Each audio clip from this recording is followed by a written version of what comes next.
Hello everyone, this is Lala, and today I'm continuing my series of ranking the challenge seasons based on certain criteria. And this video is going to discuss the casts in each challenge season. So I didn't really know how I was going to handle this since there's many elements that you can look into when you're ranking a cast. There are the rookies, which are definitely in consideration, and then there are the villains, so the people who aren't rookies in that specific season. So I actually did create two lists in this regard, and then I created a median based off of those two categories to come up with my scores for this list. I'm most likely going to make another video some point in the future about the best to worst rookie cast, so that will be a separate list compared to this list, though the rookies definitely are an element as to how this list came to be. So obviously, when I'm ranking these casts, I am basing it on what they did in the season.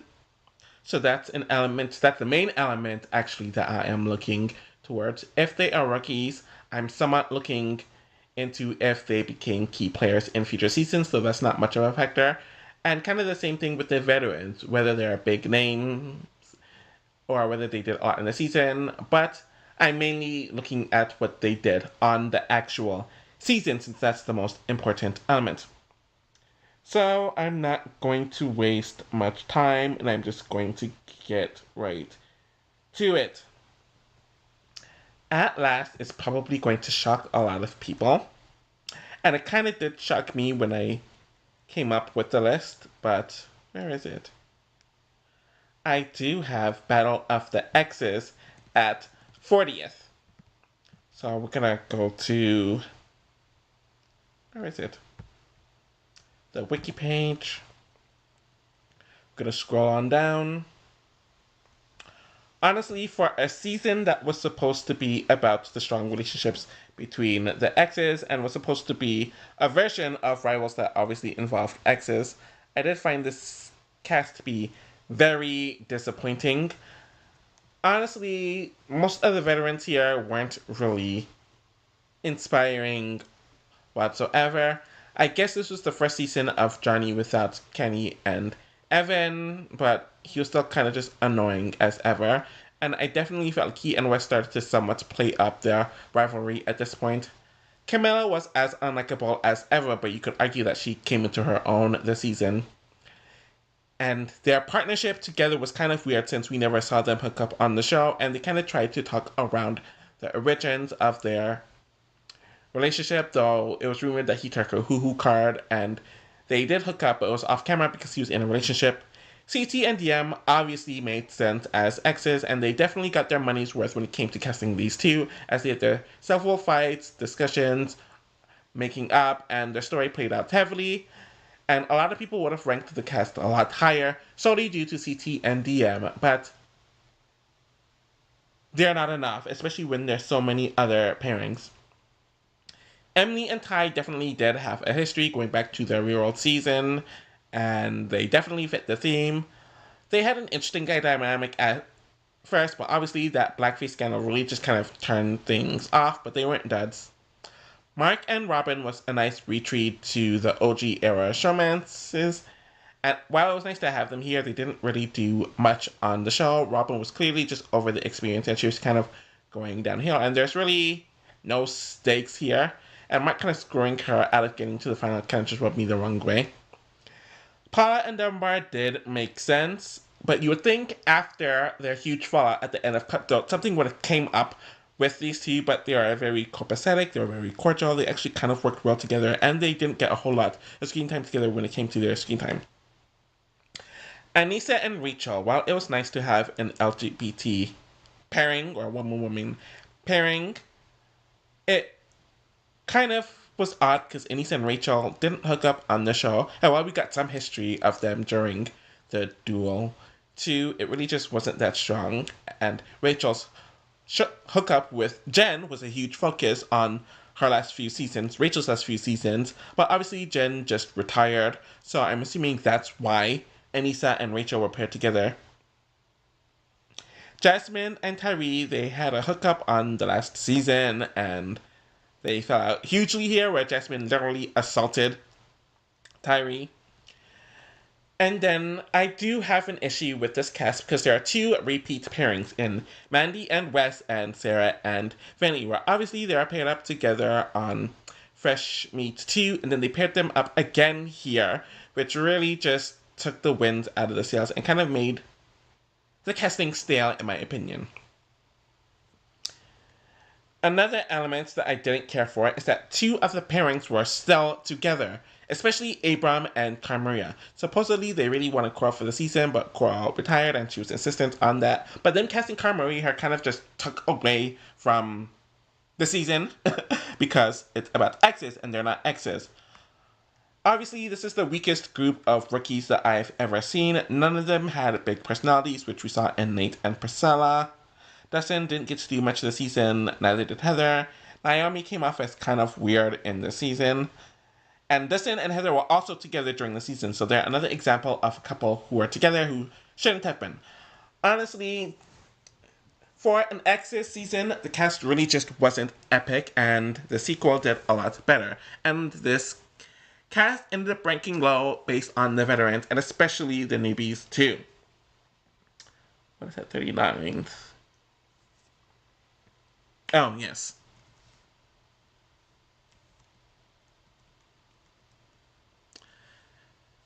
Who is the... Okay. So, at 39th is Real World Road Rules Challenge. So, we're gonna scroll on down. Honestly, the season really wasn't ever, and with a format that's so simplistic and where no one went home, the cast definitely makes or breaks it. And just from looking at this cast, only Beth and Mark are long-running veterans. And Beth, I guess her injury caused some sort of drama a little bit on the season, but she herself wasn't at her best. Mark was kind of boring and not the most visible here either. It's not really a notable season for him. Montana did a few seasons. I guess Montana probably was the most interesting person on the season. Roni didn't get much screen time despite her doing a few seasons, though that's kind of just Roni's thing. And none of the others really stand out either. A lot of these people only did one season, this season, and the others who may have done another season, they really just aren't notable whatsoever. Now, what's 38? Okay, so we're gonna go from an O to... Where is it? I can't find it. Hold on. Wait. Ugh, something tells me I have to add it. Hold on. That's annoying. Ugh. This is what I don't like. Hold on, where is it? Yes, I'm kind of spoiling the season that I have next. I think this is it. Yeah. Battle for a new champion is obviously at 38. And honestly, a part of me thought that this cast would be a bit higher. When I was making the list, the idea for an all non-champion season was a very good idea, but obviously the execution of it was very flawed, where they could have stretched back so far back to fill this cast, but just from looking at this here, it's clear that they wanted to get people from the last few seasons. We saw a lot of people from Spies, Lies, and Allies, and Ride or Dies. We got a few who debuted on Total Madness, where Tula and Melissa, who debuted on War of the Worlds 2 and Vendettas, were seen as the OG people, which is just kind of very weird. And in addition to that, they added a lot of the traditional show people, or the spin-off people too. And for this list, I did consider the spin-off people rookies because they were never on the flagship before, and the history on those other shows really didn't matter. And in that case, yeah, they ranked pretty lowly. I felt like the only spin-off people who did something worthwhile were Callum and Kylan. This is arguably Kylan's most interesting season. The vet crew was a bit better, but it wasn't the strongest, and I think it's due to the lack of relationships. Obviously, a lot of the ride or die people knew one another. There was the Fantastic Four alliance that was made in the pregame, and then the international people kind of fell apart after all. And I think it's because there's a lot of like C characters who are supposed to be A characters, and it's was clear that there's a lot of interweaving alliances, but the relationships weren't that established. And I do think the season would have benefited more from having older veterans here, though it's clear that they wanted to give some of the more recent rookies a chance, but it just didn't work out as well. But I honestly think that the format is why I have the cast ranked lower, since I do think that if the format was more simplistic, this cast actually would have been a lot higher, since they would have been allowed to do more. We would have seen them go in eliminations against one another. The dailies would have been a lot more clear, and it didn't help that during the middle portion of the phase, they had veterans coming in, or champions coming in, and it kind of just took away their shine. So at 37th, we're going for another recent season. And where is it? Spies, Lies, and Allies, which really shouldn't shock anyone, because that season is just really not it. Where is it? Honestly, it's like infamous now with how much sucks amongst the fan base. It's literally like a season that hasn't aged well, like 4 years later. Yeah, because they filmed in 2021 and it's 2025. I don't wanna. Yeah, that's good. So for this, I ranked them relative. Yes, I think the reason why this season's so low is that while they didn't get the lowest scores in the rookies and the veterans, it was still consistently low when it came to both of them. So just from looking at this, Michaela was a good rookie, but she was snubbed here. Michelle would prove to be a good rookie, but she was boring on this season. Corey was kind of interesting here, so was Huey and Berna. And that was really it out of the rookies, and a lot of them really just didn't do a whole lot in the season, partially due to the format, partially due to the veterans also just being insistent on getting rid of them. And I do think a lot of them suffered a language and a cultural barrier, so they couldn't express their best personalities, and they couldn't communicate as well due to the barrier. And honestly, this group of veterans were also very still. It was clear to me that a lot of them were playing for the appearance check at this point. Literally all but Amanda.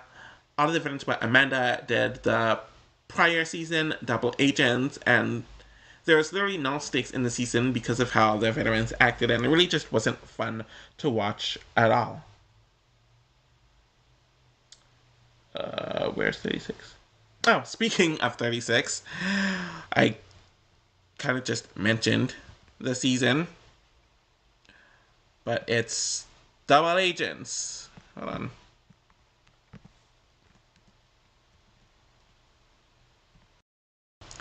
So we're gonna scroll on down. Okay, let me zoom out a bit. Yeah, I was expecting this season to be a bit lower than the Spice Lights and Allies, since I do think that the rookie cast is arguably the worst in challenge history, or it's very close to being the worst in challenge history. Literally, the only two people who came back from this rookie group is Nam, which he really doesn't even count, and Amber B, though Amber B wasn't at her most interesting here, despite her winning the damn season.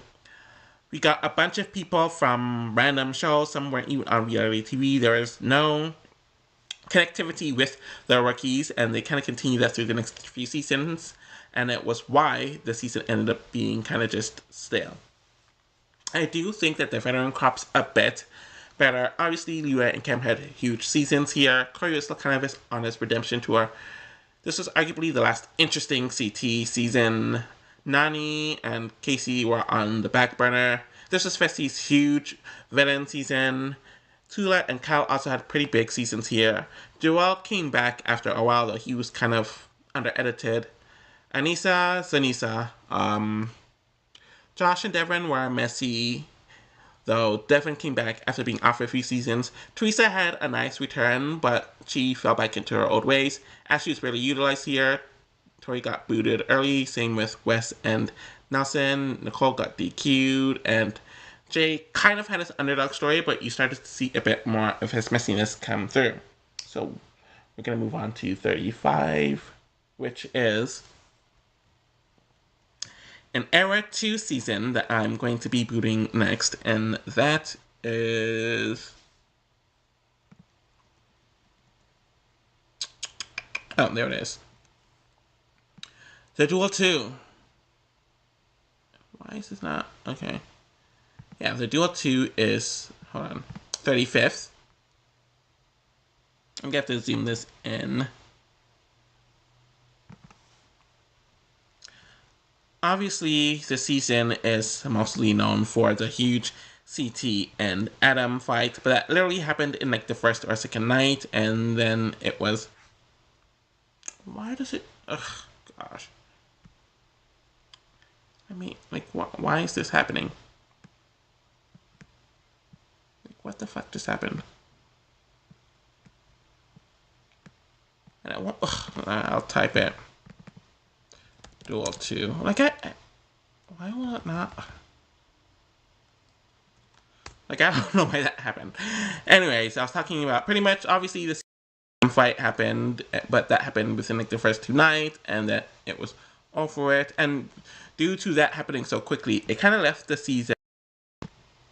Why the fuck is this happening? This is pissing me off. Anyways, the season kind of didn't have a whole lot of drama due to that.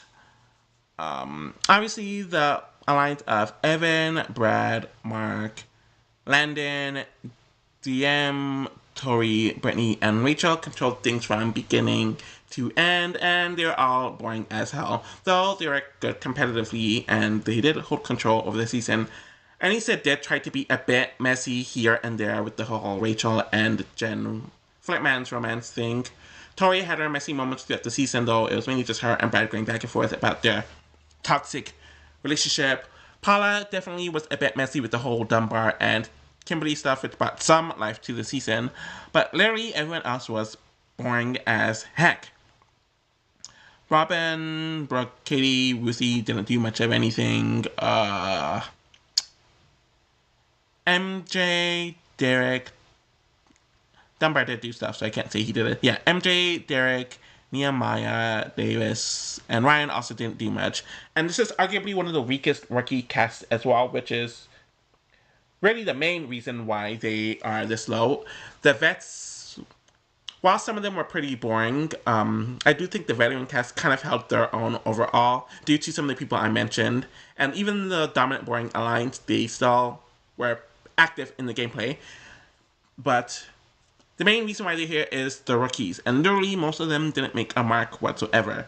Brittany made it to the very end, but she didn't show much personality throughout the season.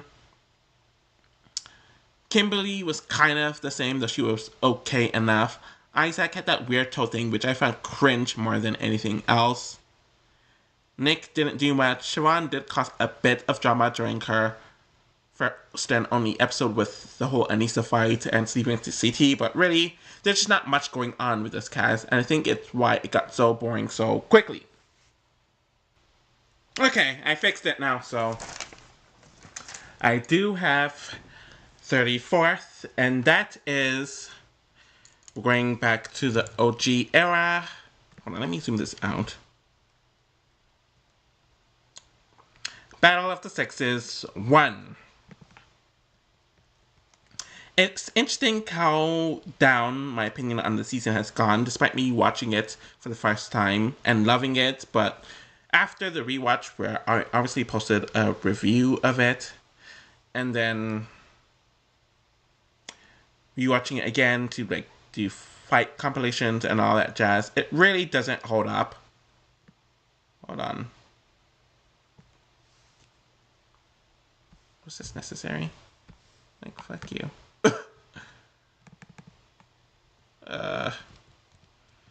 Like, no one told you to do this.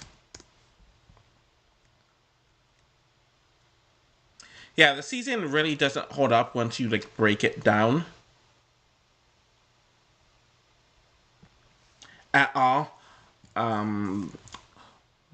Yeah, this season was actually tied with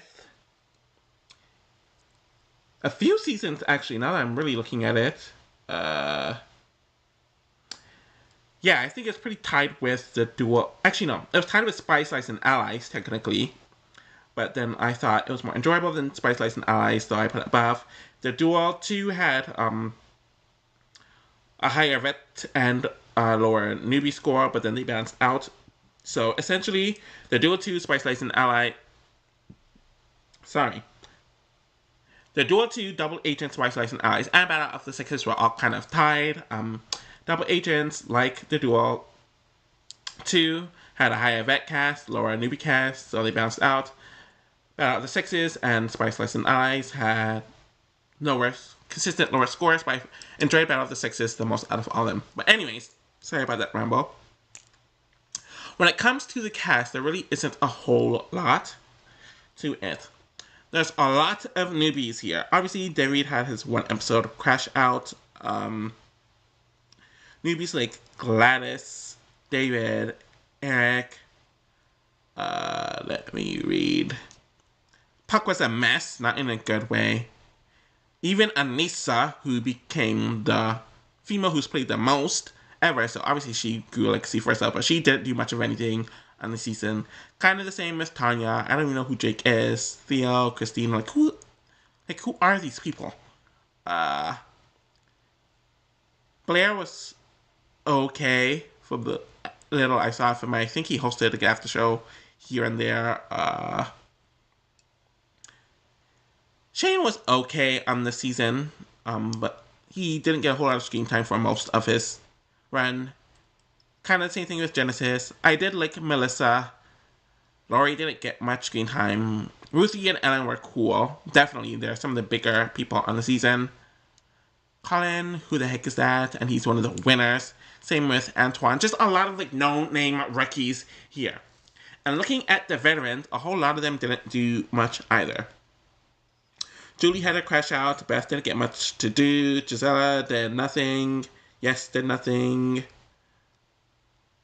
Maya did nothing. Rachel had a memorable exit. Oh, sorry. Rachel's a newbie. But yeah, even Rachel didn't get a whole lot to do before her exit. Dan was kind of interesting on the season for the little he was there. Veronica had a pettiness with Emily, which I found fun. Ayana had a crash out episode, which was pretty fun, and she was pretty decent enough. Eric was okay, and didn't do a whole lot. Emily and James were definitely a bit messy. Emily was arguably the star of the season, so I did enjoy her. Mark, he's never one who's going to get into the drama, but he was a bit more charismatic than the other men, though their strategy was just very, very boring. So that's it for Battle of the Sexes 1. Where's the 33rd? Okay, yeah, we're going back to the we're going to the OG of the OGs with. This is so annoying. Why won't it click? Okay, World Rules All Stars. So this season definitely benefited from the fact that. Where is it? What am I looking at? I do not see it. Oh, there it is. Yeah. Road Rules All Stars at 33rd. It definitely benefits from only having 5 people. So you did get to know them a bit more. And they got an equal amount of screen time. Much, but he never does much on the show.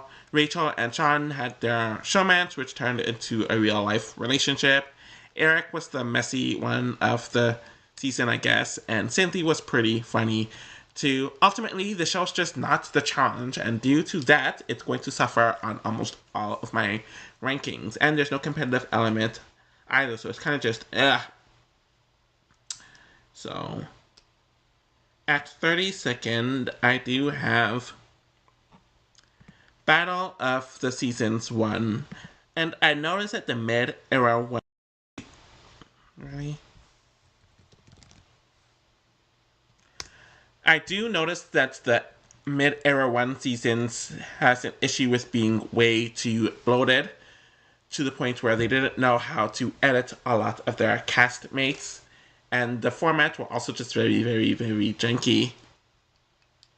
So when it comes to the veterans, we had Sean, who won, so good for him. Didn't do a whole lot. I think Dan Setzler was boring as usual. Emily was definitely messy this season, though she was nowhere near as messy as she could have been. Holly didn't get to do a whole lot. Picky didn't last long in the season, though I do think she could have been interesting had she lasted longer. Kind of the same as Veronica, who definitely got sandbagged here. John, yet again, doesn't do much of anything, and Beth's messiness definitely caught up with her, where she had that feud with, I think, Norman. Yeah, I believe it was Norman, if I'm remembering correctly, so I do think that was interesting. So, most of this cast are rookies, and there's a lot of them that didn't get much to do. Let's just go down the list. Chadwick was definitely one of the more interesting rookies, despite him only lasting a few episodes. Sharon and Mike, who the heck are they? Steven was kind of cringe with his drama, and he was kind of an enabler. Belu was definitely interesting with how she reacted to people, and her having her baby in the house. Chris, who is that? Obviously, Adam and Gisela will do a few more seasons, but Adam really had nothing to do on this season. Gisela had a few moments, but still, nothing really memorable. Mike and Flora, who? Josh, who? Norman was kind of interesting. Like I mentioned, he had that feud with Beth, and he had a few other moments. Becky, kind of there. Timmy was definitely a standout on the season, and we'll see more of him as the era progressed. Tara, was she the one that Mike Nimitz was trying to showmance with? I don't even remember. Theo, very funny, he had his moments. Holly was definitely a huge villain in the season, though it's kind of a shame that she only did the season. Kelly didn't do much. Danny, who?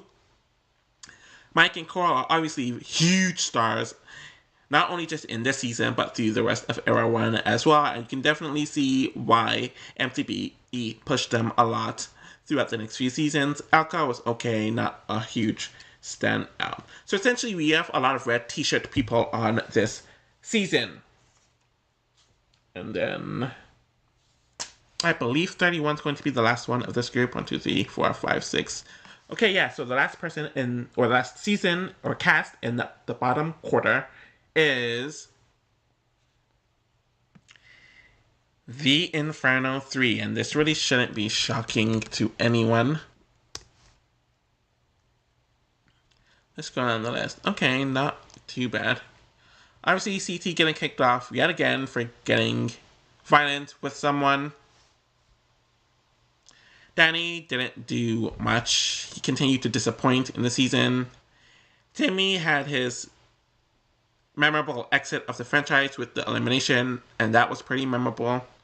Susie was definitely the villain of the season, but the drama that she brought really wasn't interesting since she's a passive-aggressive person. She doesn't really confront someone. Tanya had a very huge season here. She finally got that win. She definitely had her fair share of memorable moments. Anissa had drama about her leg for the second half of the season, though we started seeing entitled Anissa really come out here.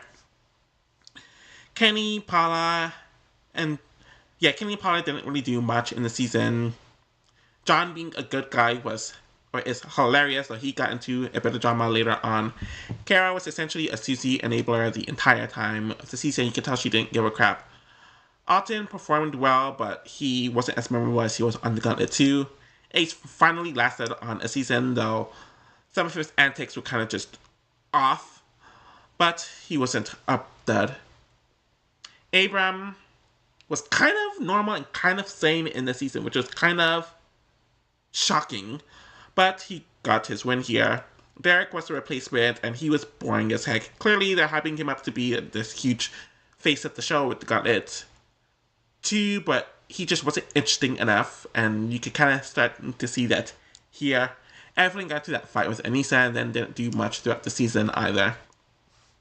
The rookies, not a whole lot of them did much. Tyree, Rachel, Coley didn't do much. Jen was kind of memorable as she went through several eliminations before she was taken out. Davis had been punched in the face with CT, but he didn't do much despite almost making it to the end. Who else? And Janelle, despite winning, she didn't get much screen time and didn't do a whole lot either. So in general, the cast just kind of middling overall, though I guess it's not the worst of the worst. So we are moving on to the third quarter of the list, and at 29th, I have free agents.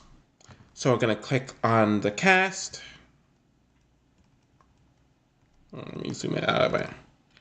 Honestly, the veteran cast is solid enough. Yeah, it's relatively solid. Obviously, Johnny and Laura had huge seasons. So did Nanny, Devin, Teresa, and Maria. Zach, CT, and Leary were okay this season. This was Carter's biggest season, though it really wasn't a whole lot. This was Jessica's only decent season. Preston had a decent amount here too. Jordan had a huge season, despite him being eliminated within the first half of the season. Though you still had others like Anissa, Janae, Camilla, Jasmine, Isaac, Brandon, Frank, Dustin, Chet, and Jimmy, who are already just kind of there. So it's very top-heavy, the veteran cast, while the others are kind of just not the strongest or not really notable. But ultimately, what really had the season ranking low when it comes to this category are the rookie class. And honestly, they didn't really add much at all. Like, completely flopped here. Latoya was somewhat interesting, but she didn't last long. Brandon was kind of a non-factor. Were there any other rookies? Oh, Johnny made it to the end, though he himself was the most interesting, but it was his best season. And yeah, it really just wasn't the strongest. And I feel like free agents benefit from the format and it being top heavy, but once you're looking at the entire picture, it definitely does struggle. At 28th, we're going back to Era 1, and that is Battle of the Sexes 2. So when we look at the cast, okay, let me zoom out. There is less red t-shirt people on this season compared to the first Battle of the Sexes, but when you look at it, it's a good cast on paper, but it's a poor cast in execution. So obviously, let's look at the vets. Dan and Eric were kind of non-factors in the season, despite them pushing Eric's skipping rope thing. Theo and Mark definitely had big seasons with their showmances, I'll say that. Shane was solid here. I think I guess Shane had more consistent camera time this season.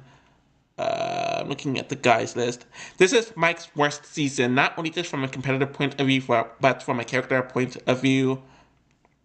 Abram had a showman with Coral, though he flopped this season. Ace was a non-factor here. The likes of Genesis didn't do much, neither did Cynthia. Rachel, yet again, got an early boot due to her cutthroatness. Katie and Veronica were very underutilized here. Same with Anissa. Ayana had her memorable exit, but outside of that, she didn't get to do much during her short time on the season. Tanya definitely had a bigger season here, though we started to see why a lot of women disliked her. Rosie made it far, but she wasn't as notable this season. Arissa and sorry, they're newbies. I'm not going to talk about that. Tina definitely had a huge season here. She definitely caused a lot of the drama that did exist on the season. And kind of the same with Coral too. It was interesting seeing her with her back against the wall. And Coral kind of passed on the pop-off queen label to Tina, so I found that to be kind of interesting. When you look at the rookies, they really weren't the strongest either. Arissa and Sophia made it to the end, but they barely got any screen time and they weren't really interesting. Robin definitely was one of the better rookies, though I definitely think she benefited from her showmans with Mark. The likes of Evie and Kina and Cameron didn't do much at all during the season. Did I miss someone? Angela kind of had that everyone hates me arc, but she never really lent into it, so that was kind of annoying. Brad definitely kept up with a lot of the veterans on the season, though obviously he was mainly known for being outplayed at the end. I think, yeah, Steven just slapped Shane and that was it. He was under the radar for the rest of the season. Randy, who? Frank, not notable in the season. Nick, who? Chris, who? Sean, who?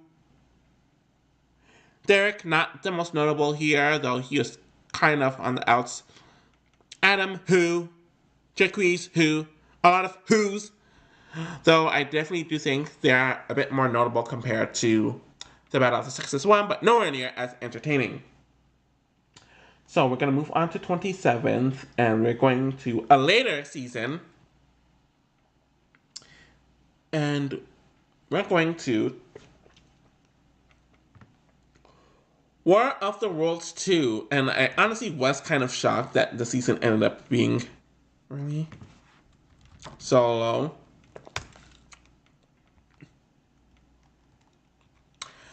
I think the main issue with this season...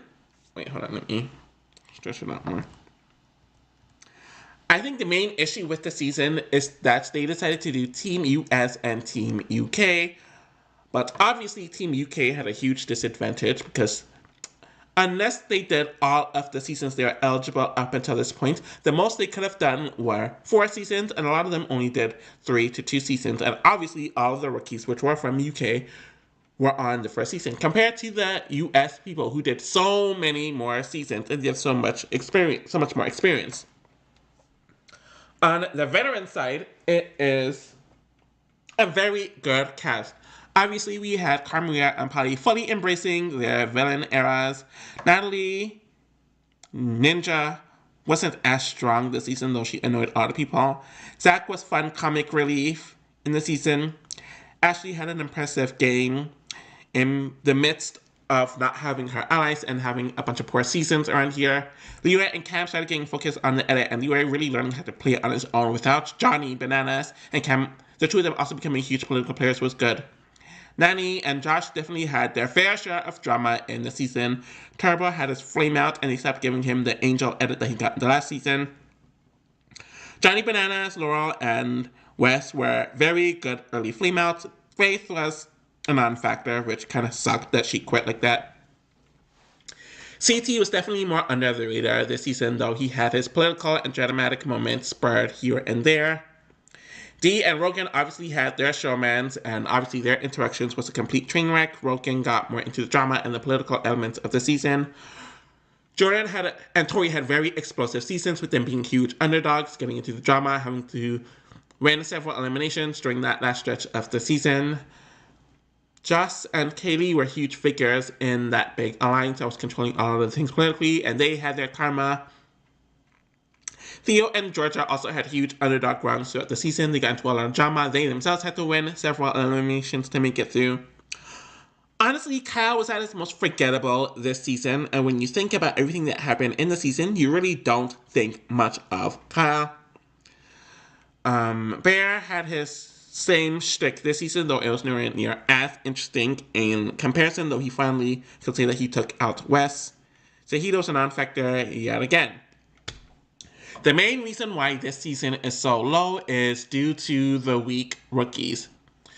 So obviously they decided to make all the rookies Team UK, which I honestly think was a mistake. I definitely think they should have put more US rookies here. Sean wasn't a good fit for the challenge. Big T didn't do much in the season, and I definitely think she benefited from a few vacancies in the next 2 seasons, where she's more notable there. Nicole was a non-factor completely. Esther didn't add much to the season.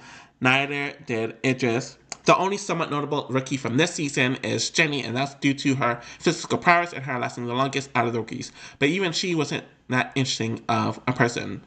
So the lopsidedness and the weak rookie cast definitely has it here. So at 26th, we're going with another era for a season.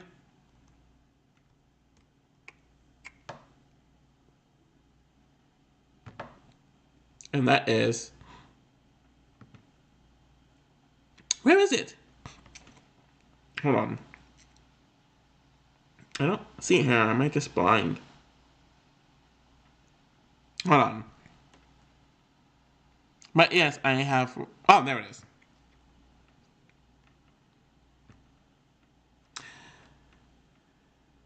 Hold on. Is it 27th or 27th? Hold on.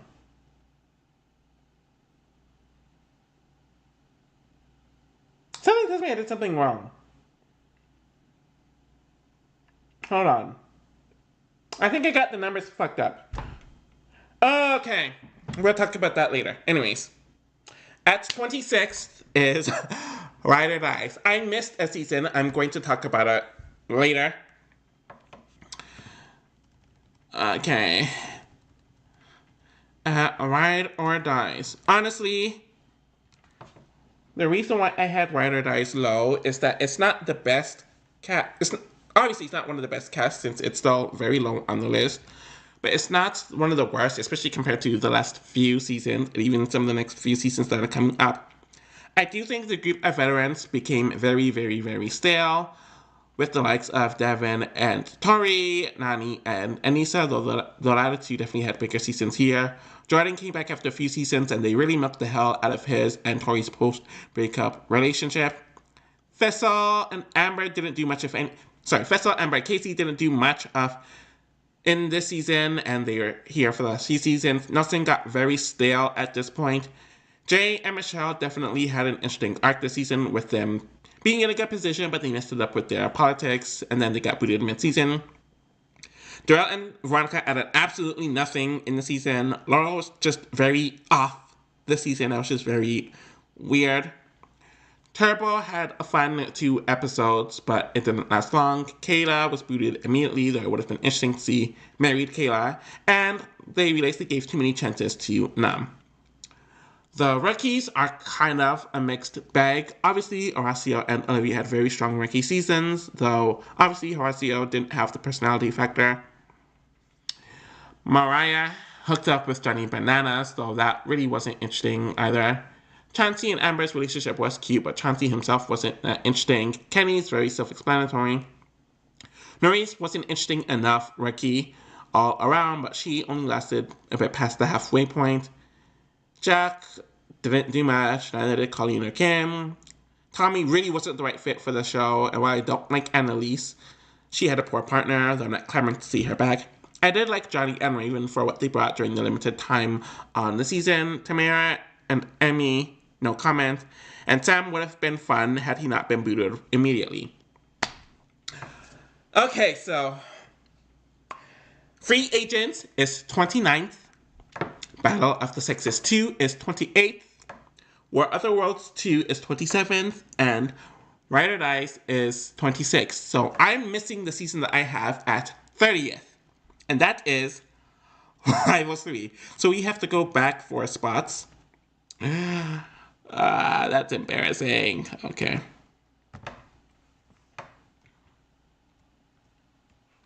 Yeah. Rivals 3 is at 30th, and honestly, I didn't mind the fact that they wanted male-female teams for all of them. It's very consistent compared to what they would do for Final Reckoning and All-Stars Rivals with their mixed gender pairings. But when you look at there isn't much beef between them. Like, Leroy and Avery made no sense, and they were booted immediately, so they didn't offer anything. Thomas and Simone were paired together due to something that happened off camera on Battle of the Sexes 2. Jamie and Kellyanne was a stretch. They had the one argument that really didn't matter. Wes and Nani, I don't remember them ever really being enemies or them having huge conflict between the two of them at all. Vincent and Jenna was also kind of a stretch. She just ranted about how much he annoyed her, but I don't think that justified a pairing. And a few of the others definitely made sense from what I remember from Are You the One, though some of them were also kind of stretches. Obviously, Johnny Bananas and Sarah is the huge conflict here, and they definitely made sense. The season was entirely about them. Vince and Jenna were kind of just there, despite them being obviously under Johnny Bananas and Sarah. Darren and Cheyenne definitely had their moments within the season. Dario and Nicole, Dario had the huge move where he turned on the underdog lines to jump under the cousin's wing. Nicole had her interesting relationship with Nani throughout the season, though Nani and Wes were kind of checked out at various points throughout the season. Though they're kind of just upset with everyone. Nate and Christina, boring. Corey and Ashley, honestly, they didn't. Ashley definitely did have her drama. Corey was kind of continuously just flirting with people. Jamie and Kellyanne were kind of duds. Excuse me. Tony and Camilla, they weren't duds, but they were very awkward and uncomfortable to watch. Nelson was a dud this season, though Amanda more than made up for it. Thomas was yet again a dud, though Simone made up for it. And him quitting, or forcing him to quit, was just sucky. Johnny and Jessica definitely had a dynamic where they really didn't like one another during the short time of the season, and Brendan and Brianna was kind of just cringe. So now that we have that done with and I caught up, we're going to move back 5 spots to 25th, and we're moving on to whatever. The Gauntlet 2. Hold on, let me.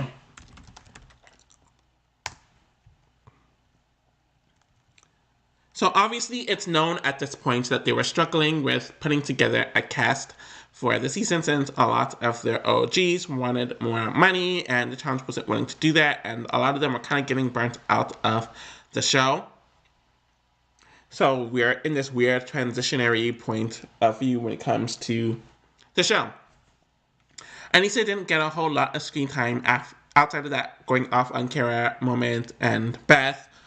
Alton obviously had a very, very huge season. David didn't do much in the season. Julie didn't do much in the season. You can kind of tell that she was just over the show. Katie was completely invisible throughout the season. Mark and Robin definitely had their showmance here.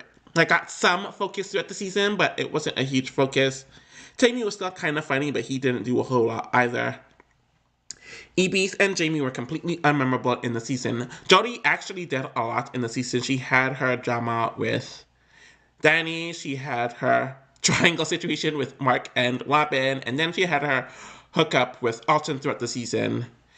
Kina, obviously, due to her being a captain, she went to several eliminations throughout the season, so that made her stand out. Same thing with Derek, who went and won 4 eliminations throughout the season. Brad had his moments here and there. Beth had a huge villain arc throughout the season, and she definitely is the reason why a lot of the drama happened throughout the season. Montana and Beth kind of had that conflict that was kind of interesting. Cyrus's only memorable moment in the season was where he's going off on TJ when he was eliminated. Ace didn't do much in the season. Ruthie didn't do much in the season. Giselle didn't do much in the season. Adam didn't do much in the season. Lana didn't do much in the season.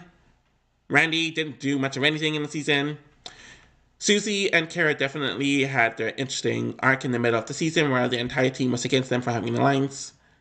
Jeremy didn't do much of anything. Alan didn't do much of anything. Cameron quit yet again. And when you look at the 4 rookies, they really aren't the most notable. Obviously, Jo had that huge meltdown before she quit. Then he went off on Jodie and a few others before he left. Rest in peace to him. And Jillian and MG, the only rookies who did a few seasons after this, they were pretty boring on this season as well. So it's honestly just a mixed bag of a cast, and the format did not help its case whatsoever. Where's 24? Okay. And then at 24th, I have The Ruins. And essentially for a lot of the same reasons why I have The Gauntlet. I'm not even using it. Where is it? Am I blind? No, I'm not blind. Okay. The Ruins is essentially this low for the same reasons why Rivals the Gauntlet 2 is, and I have the word at 24th. Obviously, the champions versus challengers twist of the season made things very imbalanced to the point where I don't think we got the best of the dynamics that we had to offer. And the main issue with the season is that the dynamics were a bit too toxic and unenjoyable. I do think that the veteran cast is pretty good. Derek didn't do much but stick his head under JEK's asses, but that's the usual for him. Evan was very sanctimonious and fake in the season. Kenny had his feud with Wes, which was starting to build up here. Johnny Bananas had his arguments with several people throughout the season as well, and it was really the four of them really just running things. Susie kind of had an interesting arc throughout the season where she was holding her own against the men on her team. Jarrell came off very unlikable throughout the season. Obviously, he and Brad got into it where they both got DQ'd, and Brad essentially lost his mind.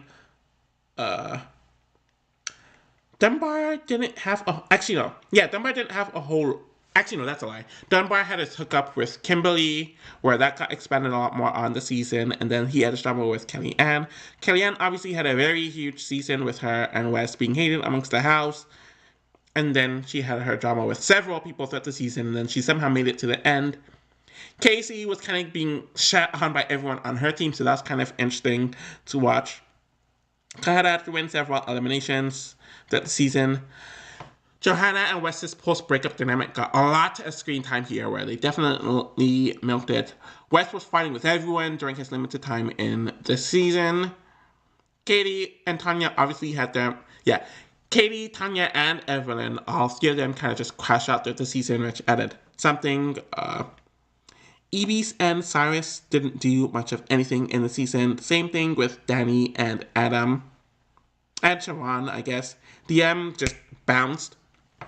When it comes to the rookies, not much of them did much of anything. Chet was the first boot, didn't do much. Was Nick? No. Oh, I forgot Nick was a veteran, but he never did anything on the show. Brianna didn't do anything. And I think the rest of them are vets. Obviously, Sarah's the huge rookie who got into her drama. She was very competitive, and she made it to the end, so she was interesting here. And that is the Ruins. At 23rd, I have... Okay. Extreme Challenge. And honestly, I'm kind of shocked that this is here. I thought it would have been lower. But I do think that the cast was pretty solid despite the format. Dan obviously had his whole confidence arc where he was the weaker member of his team.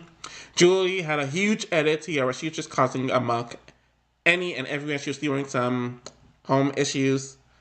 Cyrus was decent enough. Christian was kind of okay. Emily was decent enough in the season. James was a clear fuckboy and the drama king throughout the season, which was very funny. Oh yes, I forgot. Cyrus and James got into it during the season. Tyrion had his few moments. Michelle, rest in peace to her, was kind of just there. Susie was a complete joke on the season, and Ayana was definitely very memorable during her short time on the season. So, for the format, it's a solid cast, but a few of them only did one season. It kind of makes sense why they only did one season. So, yeah. And then at 22nd, we're getting rid of the last OG season with Challenge 2000. And like I've said it before, I do think that this season is the best season out of the original four, where I think pretty much everyone, or almost everyone, contributed to the season. Mike and Kat, they didn't do much of anything. Heather and David were hilarious. Amaya had her fun moments of the season. Tech was also someone who was very hilarious as well. Dan, someone who's also... Sorry, Dan was very boring in the season, but that's just kind of who he is. Honey was decent enough. She's kind of the middle woman. Lus and Picky had their huge drama throughout their season. That definitely was very consistent. Yes was a solid enough guy. And Veronica definitely showed that she was very messy, though she wasn't Queen V as we would know her to be. And yeah, we have one more season in this quarter, and this last one in the bottom half at 21st. Where is it?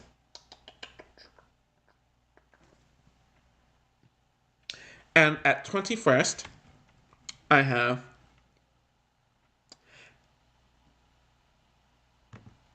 Battle of the Bloodlines. And I'm honestly shocked that the season isn't lower. It didn't click. Yeah. I'm honestly shocked the season isn't lower because I don't like the season. I think most of the Bloodlines are utter flops, really. Hold on. Was it 27? Yeah, most of them were pretty much flops during the season. The only one who did many seasons was Nicole, though she herself wasn't the most memorable of the season. Shane and Rafi were memorable during their limited time on the season. The first four boots here with the women were not notable whatsoever. Thomas's brother wasn't notable. Kellyanne's cousin wasn't notable. Mike was decent enough. He was kind of just the calm to Abrams crazy. Vance was definitely notable, though he was inherently unlikable. Rihanna had issues with her cousin, that's it. Same thing with Brianna. So, yeah, Mitch was decent enough, Jamie was decent enough, but neither of them were notable on their own. Despite that, I actually do like the alumni veteran side. Christina hooked up with Tony, and then she was getting bashed for it. Whatever. Kahara didn't do much of anything this season. He didn't have much time to do so. Though we got some history with his breakup with Nanny. Leroy didn't get much to do. Camilla, honestly, didn't get much to do. She argued with Tony, but I don't think she was the main person in that argument. Tony was a rookie, but he was in a reality TV alumni, so that's why he was considered here. Same thing with Corey and Dario. All three of them are relatively memorable throughout the season.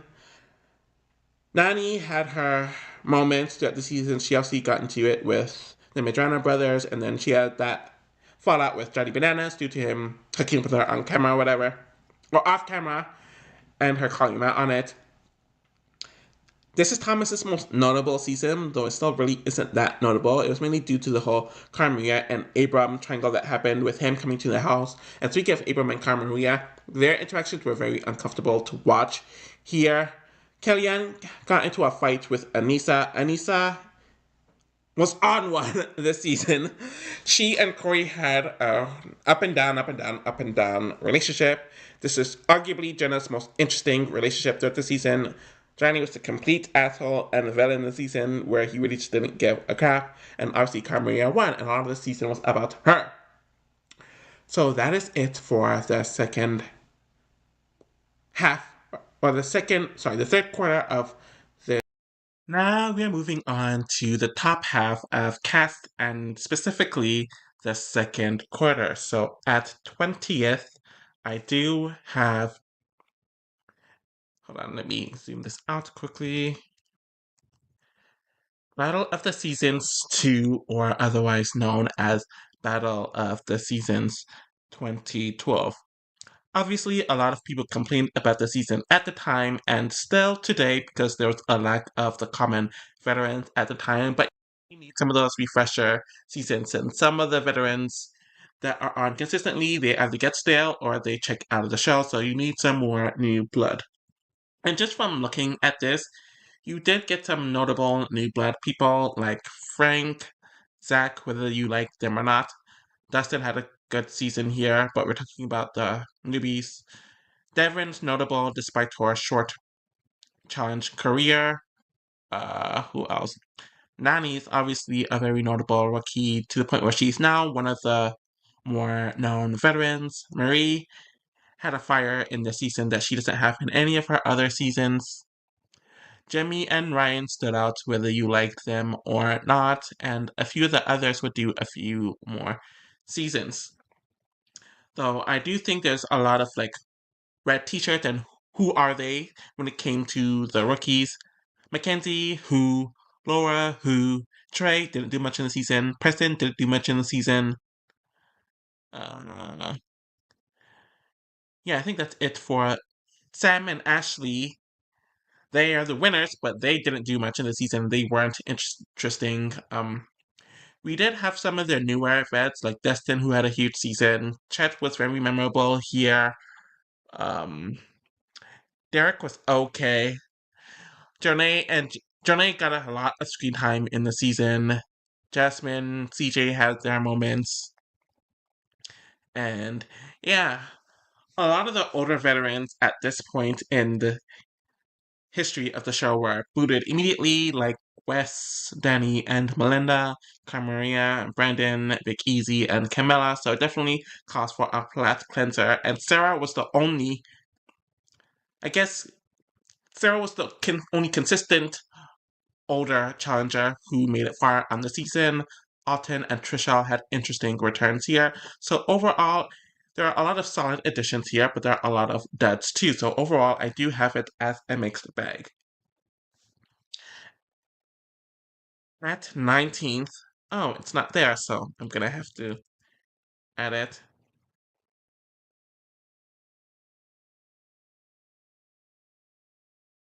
I think it's this. Okay. So at 19th is Battle of the Eras. And this is the only season that has absolutely no rookie, so I'm solely determining this based on the veterans. And it was definitely a mixed bag. I do think that they cast everyone on Era 1 correctly, and they're very notable people who definitely earned their spots, though most of Era 1 people didn't get much to do, like Mark, Katie, Jody, even Anissa. CT had his CT pro tips that got annoying. Brad had sex with Emily, but that wasn't really entertaining. Joel had his fight with Laura, but that was really it. The only three notable people on the season: Tina, who got into a lot of drama, which was funny. Rachel had a huge arc throughout the season, and Derek, who had his underdog arc for the first time in like almost 2 decades there. Era 2, I do think that all the women but Aviv were good, but Aviv was there because Melinda rejected, and most of the other Era 2 women don't want to come back. Obviously, Cara Maria and Noah had their feud explode yet again, and Noah came off as extremely unlikable this season. Emily kind of got screwed, but she didn't have a whole lot to do, so kind of more relaxed and joked around a bit more. Kellyanne didn't have anything to do here. When you look at the Era 2 men, you see the issue with the cast. Obviously, Johnny Bananas is self-explanatory. Nehemiah obviously lifted his profile with the All-Star seasons, but the other three, why are they here? And they really aren't notable at all. Brandon was booted right away. Ryan didn't add much in the season. And Derek, yes, props to him for making it to second, but he was still boring as F. And I really do think we needed some better Era 2 options, though. There are issues with that because rest is done with the challenge, at least as I'm recording this, and some of the others aren't coming back anytime soon. Era 3 with the men, I definitely do think that they did it right with the men. Jordan dominated, and he is easily the most high-profile Era 3 man, despite him being his least entertaining here. Corey was more entertaining than he was in the past, and obviously he's someone that MTV's heavily pushing. Devin makes sense, though he kind of had his fall from grace here. Leroy didn't have anything to do on the season, and Tony definitely caused a lot of mess during the short time of the season. And I do think they got 3 of the Era 3 women correctly. Tori was at her most likable here than she has been in seasons and had a dominant run. Jonay lifted up her profile a lot due to All Stars, though she didn't have much to do here. Amanda was booted immediately, though she makes sense for this. Naya and Avi are definitely huge outliers who really shouldn't have been on the season because neither one of them are notable or high profile Era 3 women. And while they had their moments, it wasn't enough to justify them being here. And then Era 4, I do have some issues with. I do think that they polluted it too much with the late Era 4 people, where I think there are like 5 or 6 people from the last season, and none of the storylines carried over. Jenny, not really notable. I get they needed a winner, though they also had Casey there. Where though I don't care for Casey, she makes sense being there. I don't think we needed all of Olivia, Michelle, and Nerys, though I don't have much of an issue with their inclusions. Polly didn't have much to do, and he flopped again, though he was a complete bore. Horacio makes sense why he was there. They didn't need him and Kynan, but he was boring here, and he left early, so he's pretty much done. Theo was a huge disappointment all the way around, though it makes sense why he's here. Kynan is someone I don't feel like should have been on the season because he only did one Era 4 season beforehand.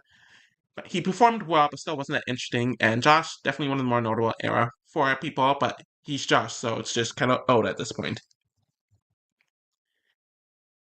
So at 18, we're going. Hold on, let me zoom this out a bit. At 18th, we're going with Cutthroat. Let me see. And this is yet another season where they are trying to establish a lot of their newer people. And I believe it was a season where a lot of their veterans weren't on the season due to a variety of reasons. And I do think that it's a relatively mixed bag, hence it being right in the middle.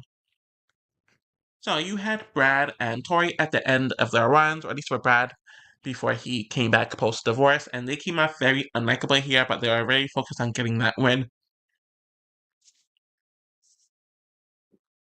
Dunbar somehow got a win, though obviously he had that fallout with Paula at the end. Speaking of Paula, she definitely came off as very messy and insecure this season all the way around.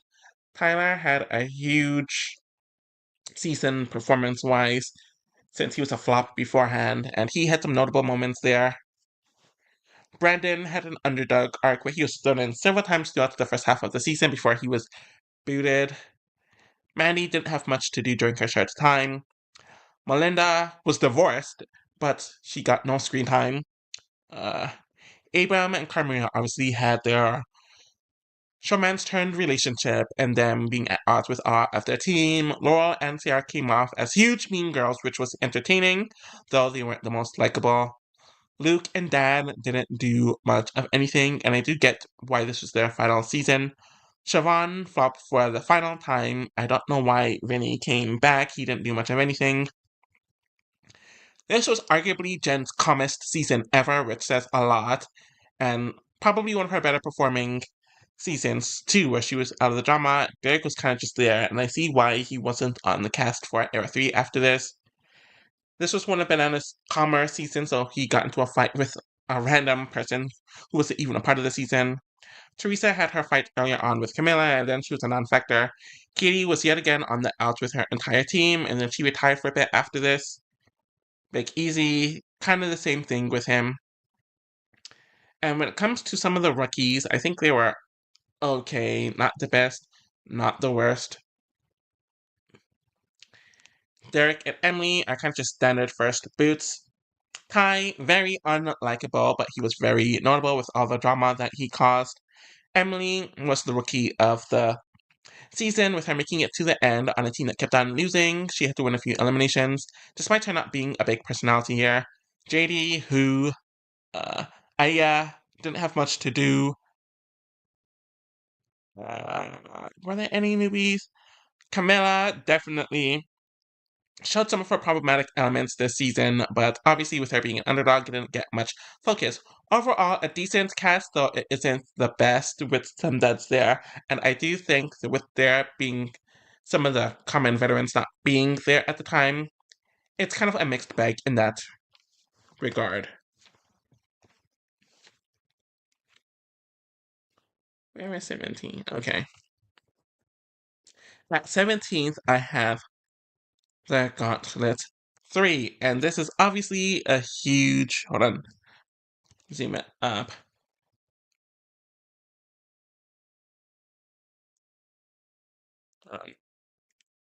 Gauntlet 3 is obviously a huge cast, for sure. Looking at my rankings, The rookies are very, very, very weak this season.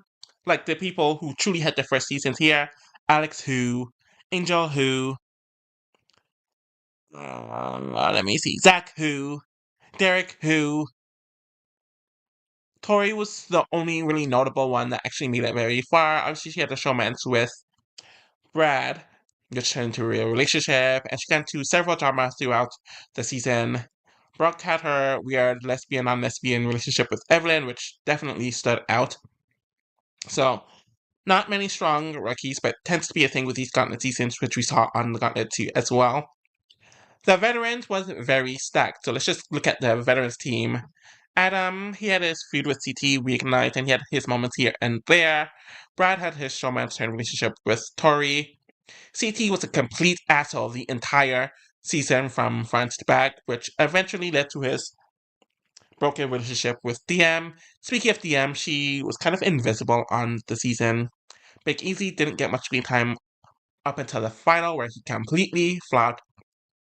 We saw more of a nasty and fake side of Evan this season. Evelyn was kind of being a pick me with her talk about the guys being better than the women, ironically only for it to turn around for her the very next season. Kenny's still an unlikable jerk, but I think his got under the radar compared to some of his other allies. Paula didn't have a whole lot to do this season. She had a showmance with Derek, but it really isn't memorable. Robin was a lot calmer this season compared to her past and even future seasons. Danny's the only season he did well on, but he himself wasn't that likable, and he had some drama with Melinda. Casey was fine. She had her funny moments here and there. Johnny Bananas had a huge blowout. During the short time he was there, he got into drama with a few people, like Tyler and CT and Evan. Beth, Coral, and Katie were completely on the outs. Beth was actually very calm and unnotable this season, but Katie and Coral, they definitely got into their fair share of drama, and they didn't put up with bullcrap. Frank and Jillian had huge seasons, with them being on the out of their rookie team. Johanna, Nehemiah, and Rachel had their Austin allies that carried them to the end, though it didn't really work out for Melinda. MJ came in late, didn't do much of anything. Ryan was kind of there, but that's kind of just the usual. Chanel didn't do much of anything outside of fight with Tyler. Tyree didn't do much of anything. Tyler had a huge flame out despite him only lasting like 2 rounds, so there's that. Overall, I think the vet cast is very good and the rookie cast is very weak, but overall, I think the cast is solid enough, hence its position here.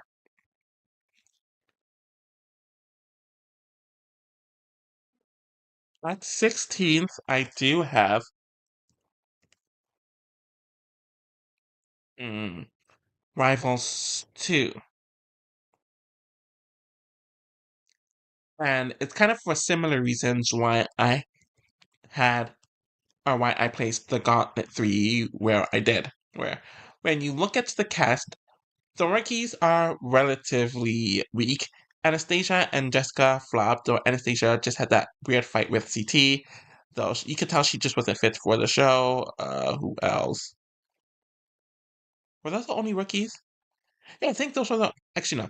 Heather Cook, she was definitely unlikable, but she performed well.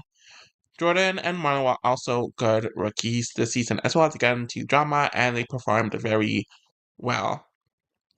So I guess the rookies are a mixed bag and not necessarily a complete negative like the Gauntlet 3. But when you look at the veteran cast, it was definitely relatively stacked. CT and Wes had memorable seasons here. Emily dominated from beginning to end, though she really didn't have much character moments. Paul, you could tell Paul was very, very focused on getting to the end and winning, which we got, and this would be her farewell. And she really wasn't involved in the mess this season. Frank and Johnny were two drama houses, but because they never met, they actually got along, though they're kind of on the outs with CT, Ed West, and a few other people. Cara Maria was still pretty much disliked by everyone, and she came off like the rookie compared to Cook. Camilla and Jemai had decent seasons there. Anissa was kind of calmer. DM came off like a villain here, which was an interesting turn. Ryan and Preston had their few moments. Jonay and Nani had their decent moments. UI and Ty was kind of just there. Ty really got ghosted in the edits because he didn't offer much. Teresa's sloppy political game was shown a lot more here. Jasmine and her I don't know why. I don't like that picture of Jasmine with that horrid wig. Anyways, Jasmine was okay. Zach flamed out. Trey was a flop. Derek and Rob didn't add much. Sarah got screwed yet again, and Trishelle just shows that mentally she's a bum. And Dunbar and Tyree flopped, and that would be their swan song on the flagship. So yeah, decent cast, definitely not as epic as Rivals 1, but there's not as many casting issues with, or at least compared to Rivals 3. Though you can definitely see some of the pairings here are a lot more contrived compared to the first one, though there's still some legitimate ones.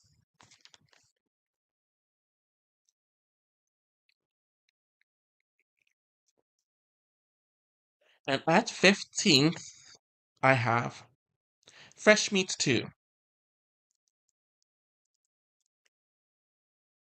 Where is it?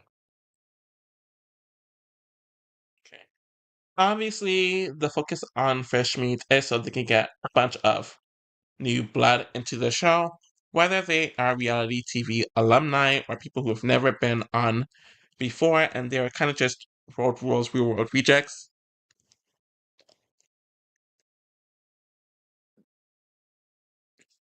And I do think that it's less successful than the first Fresh Meat, hence its placement on this list.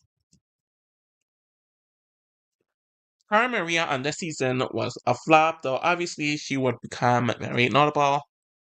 Vinny, who, Jeff, who, Brandon, he had that fight with Danny, and then he got drunk before his elimination, so that was okay, I guess. Caitlyn was okay, though she was kind of weird too. Sandy, who, Sydney, who, CJ, not the most notable here. Mandy definitely got into her fair share of drama in the season, and I see why she came back 3 times afterwards. Luke was kind of just there. Teresa, outside of her lusting over Wes and Kenny, didn't do much, but obviously she got many chances afterwards. Noir was a dud. Pete was okay. Uh, and Carly was okay. Obviously, Laura dominated from the very beginning, though she herself didn't get into much drama this season compared to like every other season. And that's pretty much it. I do think that the veteran was very good. It was interesting seeing Landon play more politically this season, and this would be his swan song. Kenny had his back against the wall, and he didn't have his ally, so he was more tolerable here. Jillian was kind of just there and was relatively boring, to be honest. Though, I guess. Jen was more unlikable than ever, though she and Ryan's political gaming was interesting to watch, and they had a good dynamic between the two of them. Evelyn and Wes came off as hugely unlikable too, with them having power initially before they completely self-sabotaged. Danny got turned on, and then he got into his fair share of drama. Paula and Sarah didn't have much to do either, though they both came off unlikable during their short time on the season, and Darrell was boring during his short time. Overall, a solid enough cast, which is why it is here, though it's nowhere near as good as the first Fresh Meat. Okay. And at 14th, I have the original Gauntlet.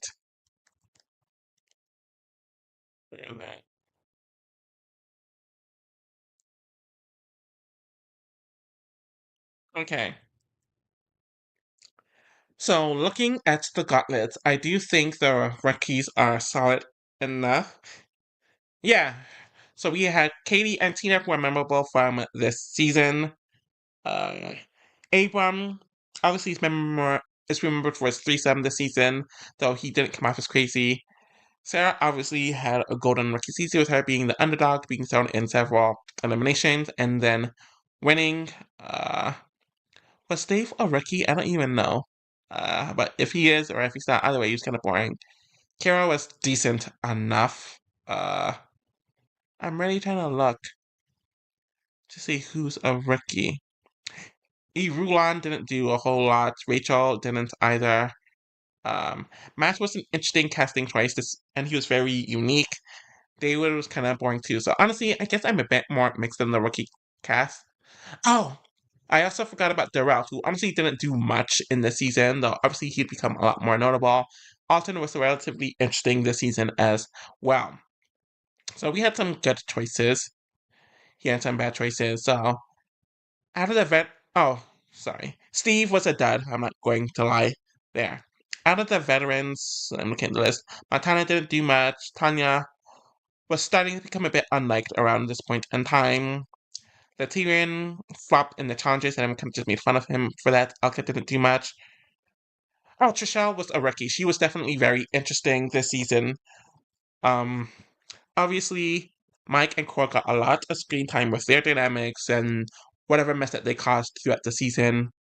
Nathan didn't do much. Norman didn't do much. Was Theo? Yeah, I think Theo was introduced in the last season. Theo didn't do much. Adam was a huge villain in the season. Rachel and Veronica started getting into the politics for the first time where they weren't being outplayed, and Ronnie was just there. Overall, a decent cast, but it's not one of the best or one of the strongest casts, hence its placement here. Okay. So with that being 14th, what is 13th? So at 13th is a shocking one in the fact that it's still this high. And it's, where is it? The Island. And honestly, I'm shocked that the season's this high because I do not think highly of it at all. Why are these spin-off seasons here? Sorry, let me remove the spin-off seasons because I think that's why, like, I forget to know where to look for certain seasons. But yeah, obviously the cast was inherently unlikable, though I do think that a large part of that was due to the format of the season with them living on the island and there not really being any challenges. Tanya flamed out. Abram had an interesting run. Rachel was on the complete outs this season. Tyree didn't get a whole lot to do, though I guess this was his best performing season, which says so much. Coley, kind of just there. Johanna had a huge hookup with Kenny. That got a lot of focus. Kenny was very unlikable and misogynistic throughout the season. Ryan was kind of just there. Robin was starting to be on the outs at around this point in time in her challenge career, as she got into her fair share of drama. Uh, Evelyn was on the out, and obviously she was seen as this badass due to how she played the game. Johnny Bananas was inherently unlikable, the most unlikable person on the season, and Derek was boring as hell.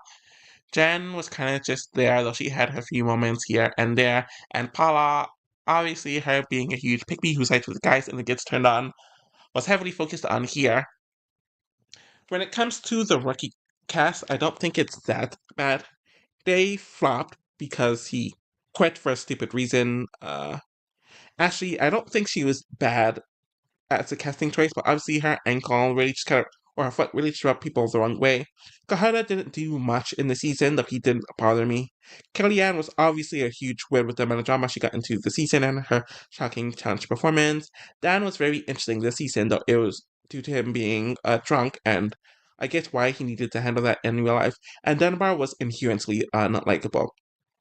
Oh, well, not a large cast, and I do think in a different environment, this cast would have been a lot better, but my big issue with this cast isn't the cast in itself, outside of them being unlikable, but it could have been worse.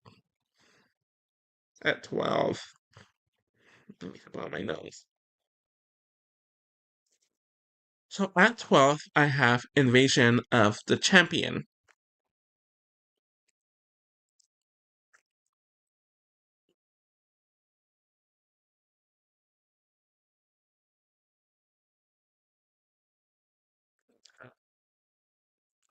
So with Invasion of the Champion, I do think the rookie cast is a complete mixed bag.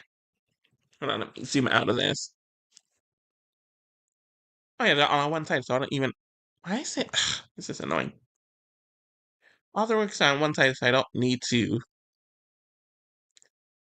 Actually, no, they're not. Male and female. Okay. So Bruno was interesting during his one episode on the show, so I think he wasn't a dud. Anika and Theo were flops. Anthony was a complete dud. I do think Kale was a huge win when it came to being a messy rookie. Sophia was also a decent casting choice despite her not being the most likable. She definitely had a run here.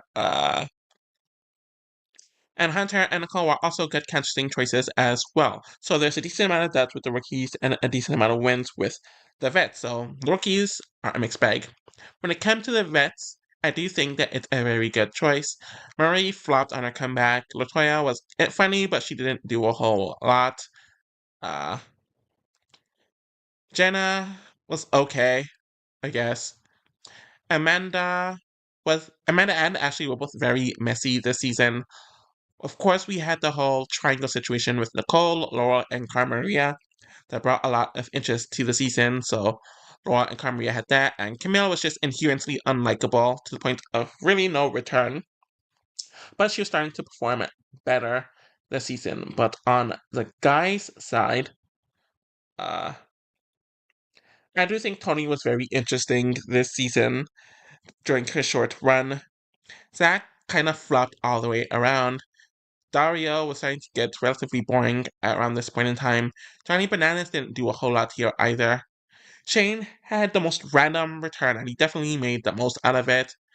Darrell had a strong performance challenge-wise. He had his hero here and there, and CT was far mature dad, DCT, since it's the first season since fatherhood. So you get that.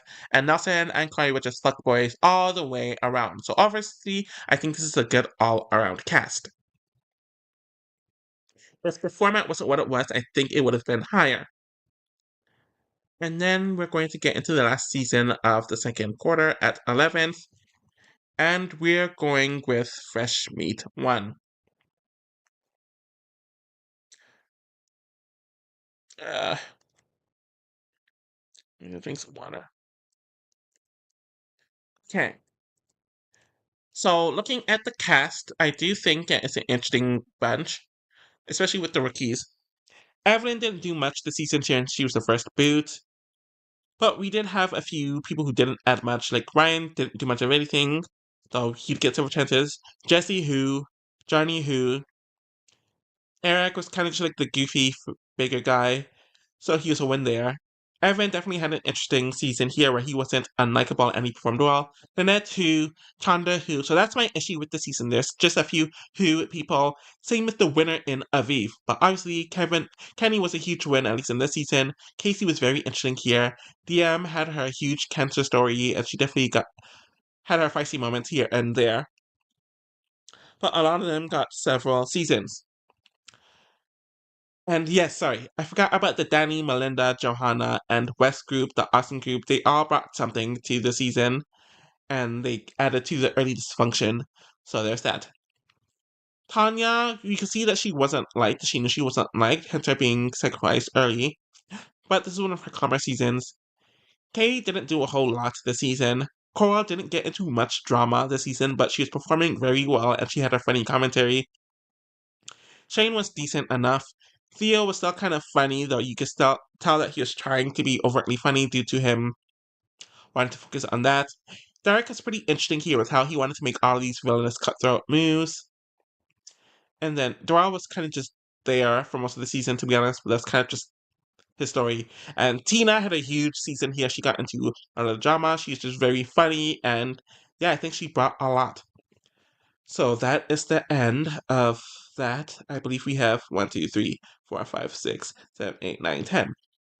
And then I'm going to get to the top 10 soon. Now we're in the top quarter of the rankings and at the top 10. And looking at the list so far, we have 2 Era 1 seasons, 1 Era 2 season, which is honestly shocking that there's only 1 Era 2 season here, 3 Era 3 seasons, and one of them's at the tail end of it, and 4 Era 4 seasons, which is something that I wasn't expecting whatsoever. So at 10th, I do have Dirty 30. And honestly, the season would have been higher if it wasn't for the rookie cast, where I do think the rookie cast is on the weaker side, where obviously Tori had a big debut season here. Brittany did come back a few times after this, so she was decent as well. But Derek is someone who was hyped up, but he really underperformed, and it was clear that Emil just wasn't meant for the show. But when you look at the veteran cast, it is very stacked. Obviously, Ashley didn't have much to do. Simone got in that unfortunate fight. Latoya, Brianna, and Amanda didn't have much to do at all. Shane was horrendous during the season. Devin was fun during the little he was there. Darrell was kind of just there. Marie was okay. She did a bit better than her last season, where she just flopped. Nicole was okay. She had her funny moments here and there, but not the most notable. Corey obviously had to deal with his fuckboy where he's kind of getting back to him, and he had his arc where he started getting targeted a lot by the veterans with this season. He, Nelson, and Hunter had their interesting dynamic where they were the young bucks going against everyone in the house. Anissa wasn't like at all throughout the season, but she brought some stuff to the season.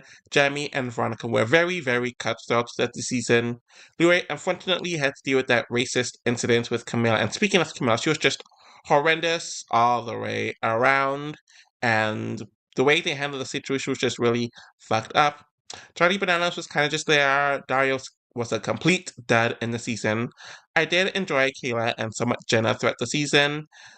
Cara Maria, she started being unlikable here, but she had a strong performing season here. Jordan had that incident with Jemmy, but he also didn't get a whole lot to do during the season. Derek was boring as F, but he came back after 10 seasons, so I didn't really mind him. CT was decent in the season as well. He didn't get involved in much either. Tony was a complete fuckboy, but it made him very entertaining. And obviously, Hunter was the big underdog of the season. They got a lot of big names back for the season, and it's clear that they wanted that to be the case, so they're successful with that. And at night is the season succeeding it in vendettas.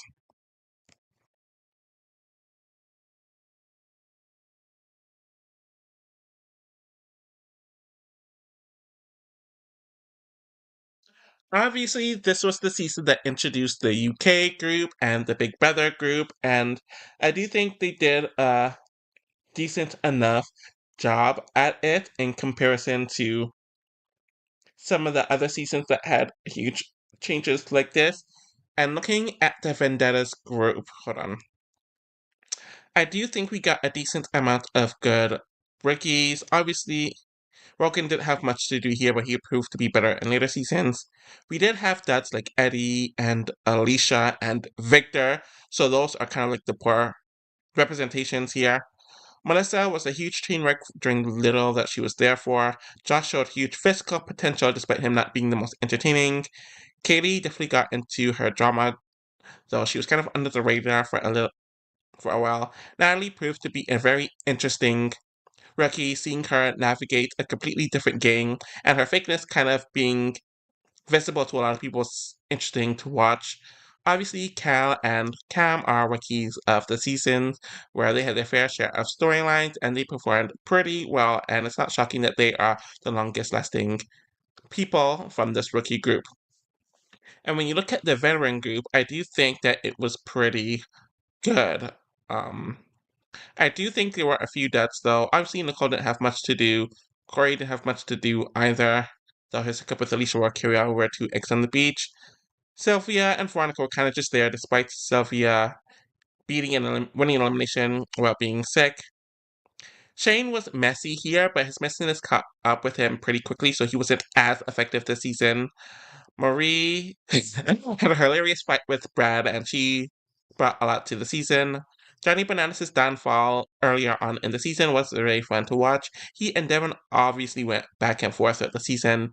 We had the awkward showmance between Brittany and Brad definitely came back wanting to be a complete fuckboy. You can tell that he's going through a lot with his divorce, but it made for an interesting season. Nelson had to play the entire season by himself, essentially. Jamie didn't do a whole lot in the season. Obviously, she joined in on the Kaylee mess, but she was relatively under the radar. Nicole's also someone who didn't have much to do after the Melissa mess, where they edited out her kissing Carmaria and Laura wasn't there at all. Leroy was there throughout the season, and they under-edited his romance with Cam. Kayla and Maria had big seasons, each in their own way, and Zach had his best performing season where he wasn't involved in the drama much in the season. And obviously, Tony had a huge season where he was the big dog in campus, he turned on bananas, and he and Zach really just didn't give an F about turning on anyone they could. Overall, a pretty good group of rookies and veterans, though there are a few duds here and there, but overall, they can just balance each other out. So at eighth, we're going with an older season, and that is the Duel 1. Where is it?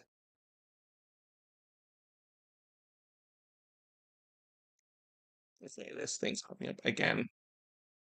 Okay, I can zoom. Let me minus it. So obviously, when it comes to the rookies, most of them didn't get a lot to do since they are booted pretty early, especially the Key West people with Dirty Bananas and Paula getting booted immediately. And same thing with Tyler too, though Tyler, yeah, all three of them were booted pretty early on, but obviously there was potential with all three of them, hence them coming back here. Uh, and even a lot, hold on, Svetlana was the only rookie who made it to the very end, and while I don't necessarily like her, she definitely wasn't a dud. Nehemiah brought something interesting to the season with how he carried himself and his interesting interactions with Beth. When you look at the veteran cast, I don't think it's a bad one. Obviously, Tina took herself out very early on for punching Beth. Kenny and Casey didn't have much to do at all, and they were kind of duds due to their early exit and really just being outshined. Derek, uh, I guess he had a few petty fights with Beth throughout the season, so that was something, but he himself wasn't the most interesting either. Beth wasn't liked yet again. She was finally in an alliance, but obviously that went downhill. Robin was single without Mark for the first time in her career, so that was somewhat interesting to watch. Though obviously she got into that racist argument with Anissa. Speaking of Anissa, she had a very, very, very big season here with winning several eliminations, getting into her fair share of drama. So this is really the first notable Anissa season. DM and CT obviously had their budding showmance, which will be a thing throughout DM's entire challenge career. CT was seen as the big threat, and he got into his fair share of arguments. Kina was definitely underwhelming this season, especially compared to how she was on her prior season, The Gauntlet 2. Eric was kind of okay, not the worst, not the best. Evan was becoming a big player here, though obviously he stumbled up in the end. Wes was more tolerable this season, especially compared to his last season, but he was still kind of arrogant and annoying at various points and times as well.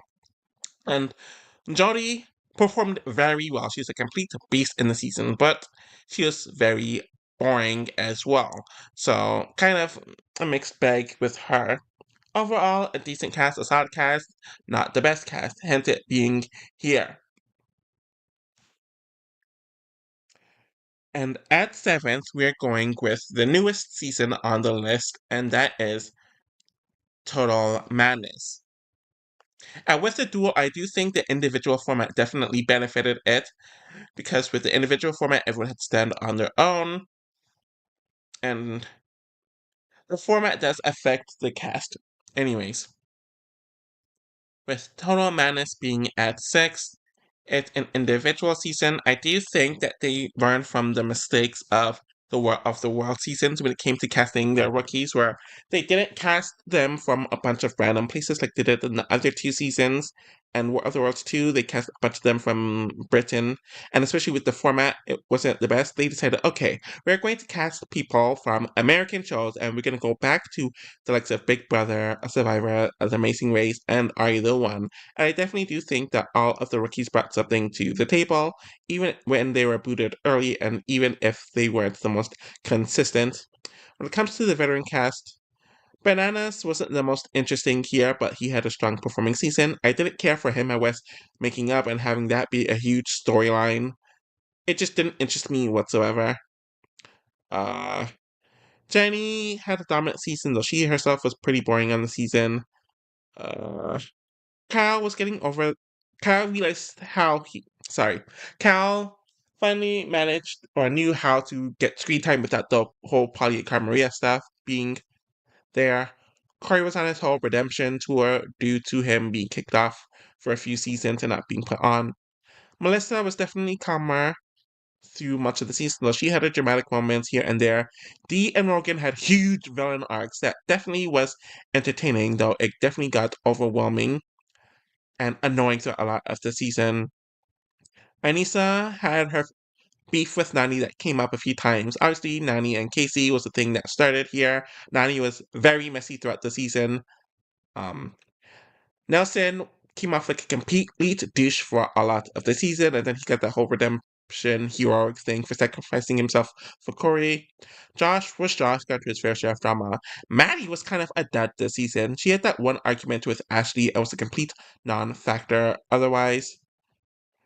Jenna had a relationship issue stuff I didn't care about. Kayla and Bear had their affair, which Kayla had her several meltdowns, and Bear just kind of got stale at this point. Tori and Jordan were severely humbled this season after their run last season, and Ashley had a fair share of drama during the brief time she was there, and CT was also just there. I think this is the last relatively good cast, but obviously the format of the season with the skulls made them worse, and I think they could have been higher had they not been there, but the individual format definitely benefited this cast, in my opinion.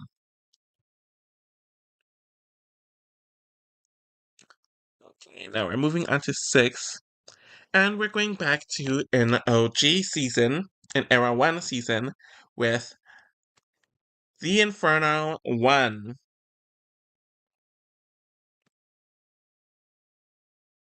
Let's see. Honestly, this season would have been higher if it wasn't for relatively weaker rookie cast. And I'm saying this because most of them only did one season. CT obviously had his feud with Leah that carried throughout a lot of the season, and he was the rookie of the season by far. Even one season wonders like Leah and Kendall brought something to the table, but Ace was a dud. Mallory, who, Jeremy, who. So that's kind of the reason why they're lower. The rookies weren't the strongest. And the vets, they definitely brought their A game. Obviously, Qual and Mike were huge stars in the season. Abram was coming into his own here. Oh, I forgot about Christina. Yeah, she was boring. Um, Darrell had a no. Yeah, Darrell had a showmance with Leah, which was something. Holly was kind of there. Katie and Veronica had huge seasons where they were feuding all season. It was very entertaining. Tammy was the funny guy. This is really one of Shane's more boring seasons of the OG era. He really didn't stand out much. Trishelle flamed out pretty greatly. Julie was a complete mess from the beginning to end, and I found David and Cyrus to be relatively funny. So now we're going to number 5, and we are going to an era 4 season with Final Reckoning. Hold on.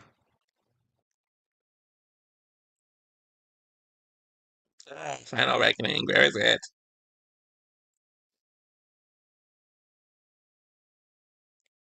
I'm going to minimize this. Okay, so with Final Reckoning, hold on, I think that's a good enough. Let me zoom it out.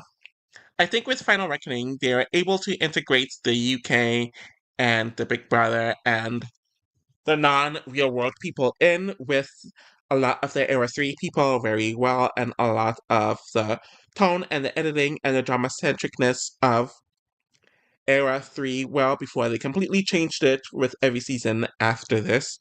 With the rookies, we had a few Big Brother people coming in, like Jose, Davon, and Polly.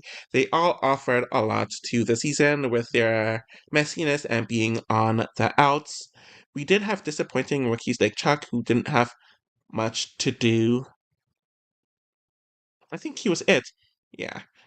And then Angela and Faith were decent rookies, though Angela never came back, and Faith had a flop sophomore appearance.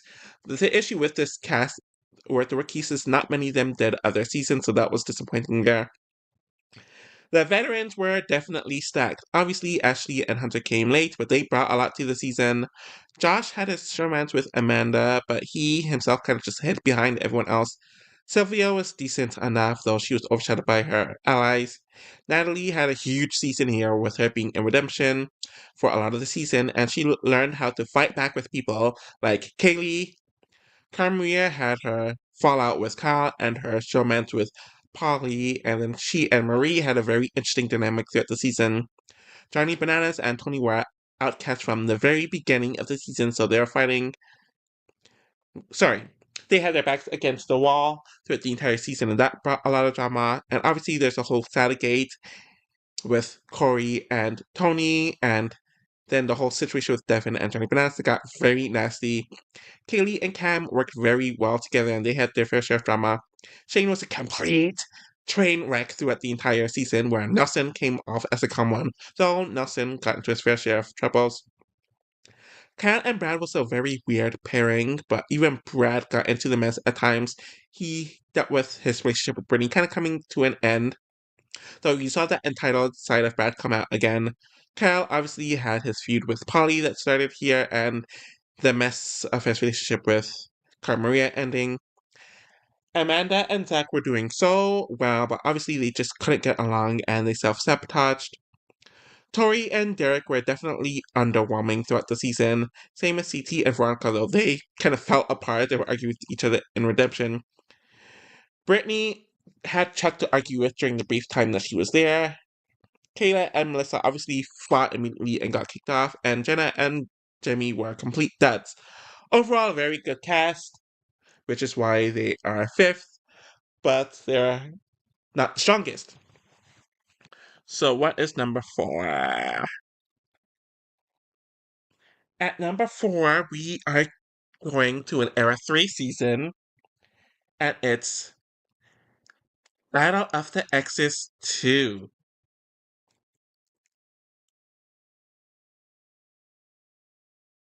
There it is.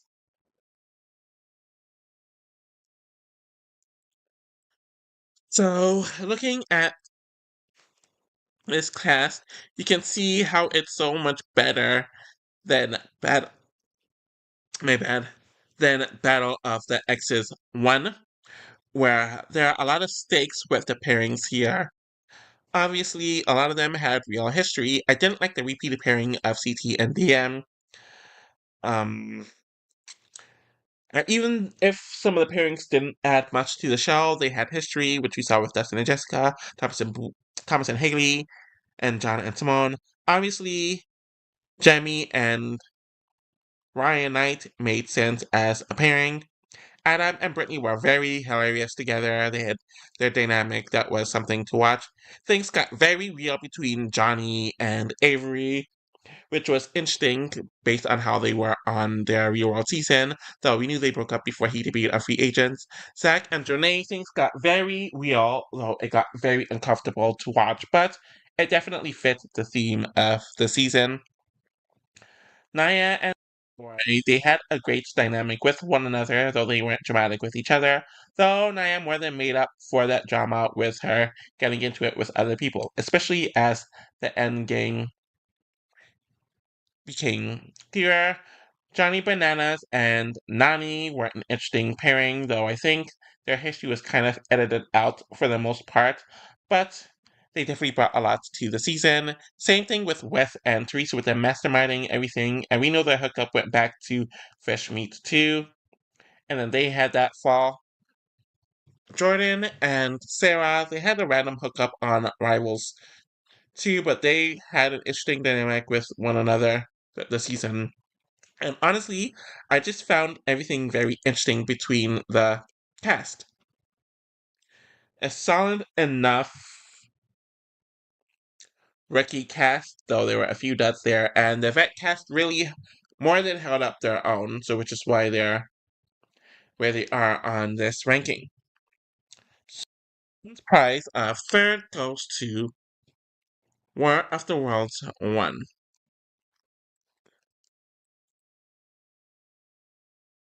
And honestly, with this season, the rookie class wasn't the highest, not because they are bad, but it was mainly due to the fact that there were a lot of great choices with the rookie crop, which we saw in people like Turbo, Theo, Ninja, at least in this season, Maddie, at least in this season, Georgia, D, Stephen Bear. I mean, somewhat actually, but nowhere near the amount as them. Josh was okay in the season as well. But that's like half of the rookie cast. But when you look at the other half of the rookie cast, people like Liz, Alan, Chase, Morgan, Julia, JP, Zahida, Shailene, and kind of Gus didn't bring much to the table at all. So the rookie class, very mixed bag. But when you look at the vets, it's very stacked. Wes had a huge comeback season politically, and he got messy throughout the season. Cara Maria and Polly came into the season being a power couple. They were a disaster throughout the season, though they performed well. Hunter had to work without his young buck boys, and then he had his dramatic moments as well. Devon was funny as ever, and she was kind of working with Big Brother people, but she was kind of a lone wolf as well. She was a hoot. Kyle and Polly went at it. Sorry, Kyle was going at it with Polly and Kamaria the entire season. He had his back against the wall. Nani came back after being off for a few seasons and she fit right in. Cam was decent. She had her showmans with Theo, and her relationship with Leroy got delved into a bit more, but neither one of them were at their most interesting here. Things got messy between Jenna and Zach, which, of course, but it was getting old. Amanda didn't have her lavender ladies, so watching her interact with others was very fun. CT, Natalie, Johnny Bananas, mainly CT and Amanda, they didn't bring much to the season at all. Johnny Bananas was and Ashley only lasted an episode. So obviously a good cast is just that half of the rookies are duds, but the other three-quarters of the cast, meaning all the vets and half of the rookies, are very good. So the silver prize goes to the Inferno 2. Ooh, let me zoom in. Wait. The Inferno 2, where is it?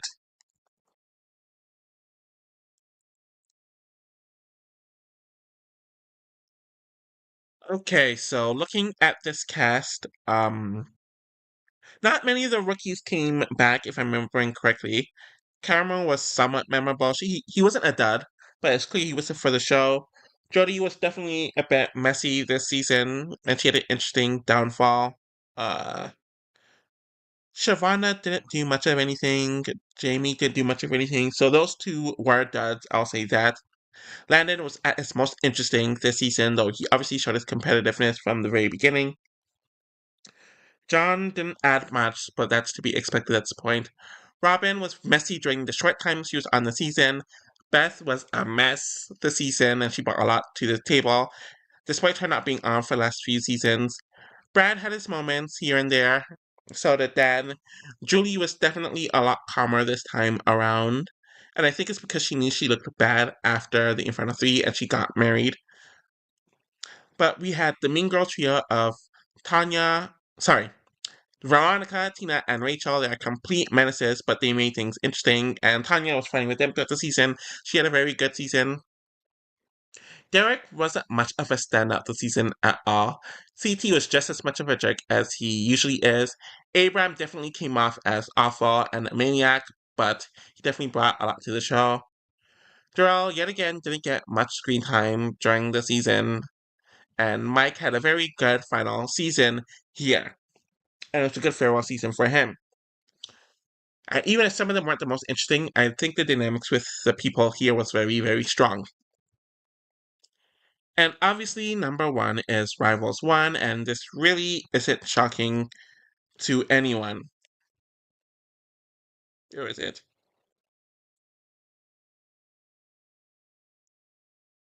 Yeah, Rivals 1 is at number one, and the pairings that they did for the season were very great. Leroy and Adam definitely had issues, though obviously Adam took himself out in a very memorable way. Anissa and Robin definitely had issues, though it was approaching like 5 years at this point. I don't think they're the strongest, and they didn't get much to do in the season. Davis and Tyree had issues from the real season, though Tyree only hooked up with Desmond. Davis didn't do anything. Camilla and Teresa had their arguments on the prior season, and they definitely got into some drama here. Ty and Brendan had a fight last season. So the only thing I remember about Kai is him getting hit by Adam in the first day episode. Brandon didn't do anything. Caitlyn and Sarah had issues going back to Fresh Meat 2, and they were on the same Reworld season together. Sarah had a huge fall from grace. Evan and Nehemiah had huge issues from the duel too, and that only got worse here, and their death was kind of interesting. Jasmine and Johnny, my bad, had several fights throughout this season, and they had history from the Real World season. Adam and CT, they literally had a decade-long feud. The a decade-long feud throughout their reality TV career, and it culminated very interestingly here. They had a good arc. Jen and Mandy definitely, they literally got physical on Fresh Meats 2, but they actually got along this season. Mike was an awkward choice.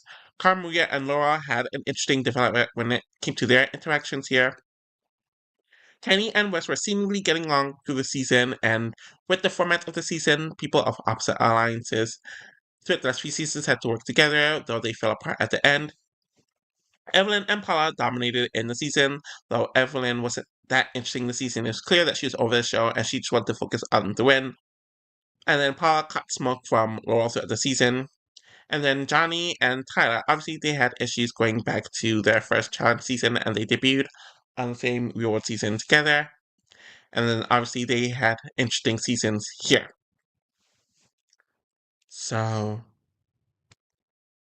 how do I do this?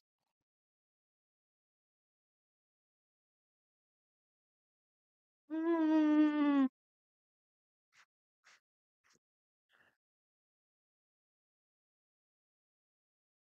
So this is my ranking of the 40 seasons.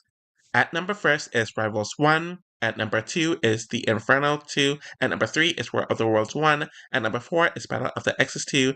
At 5 is Final Reckoning. At 6 is The Inferno 1.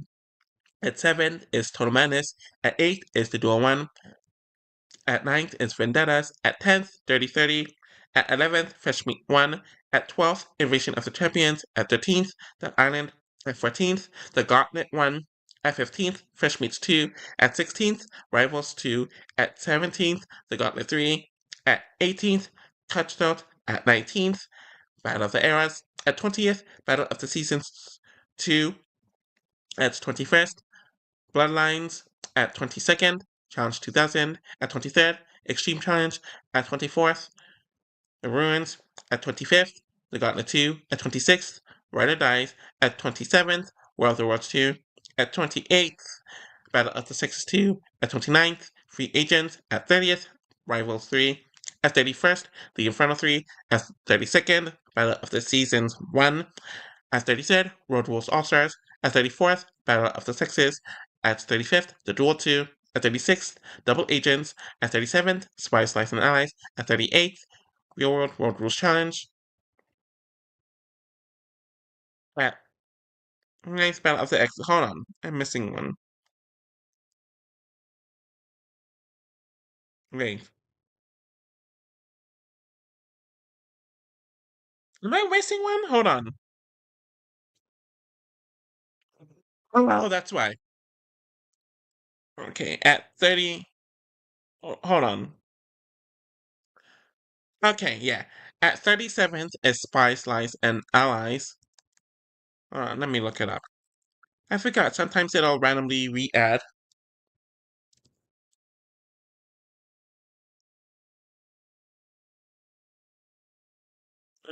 My bad. Okay, let me do that again. At 31st is the Inferno 3. At 32nd is Battle of the Seasons 1.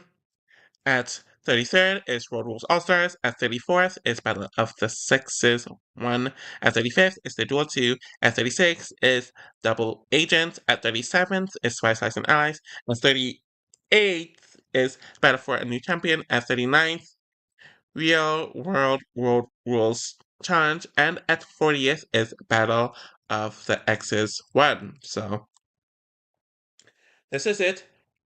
Take a good look at it, soak it in, and yeah. Thank you all for watching, and I'm technically halfway done with the rankings before I do my overall season rankings, where the next one that I'm going to cover is ranking the drama in each of the seasons, and then the final category is going to be the politics, and then I'm going to add all of them up to create median scores for all of the seasons, and then I'll rank the total seasons by that. Thank you all for watching, and I'll be back with more soon. Bye!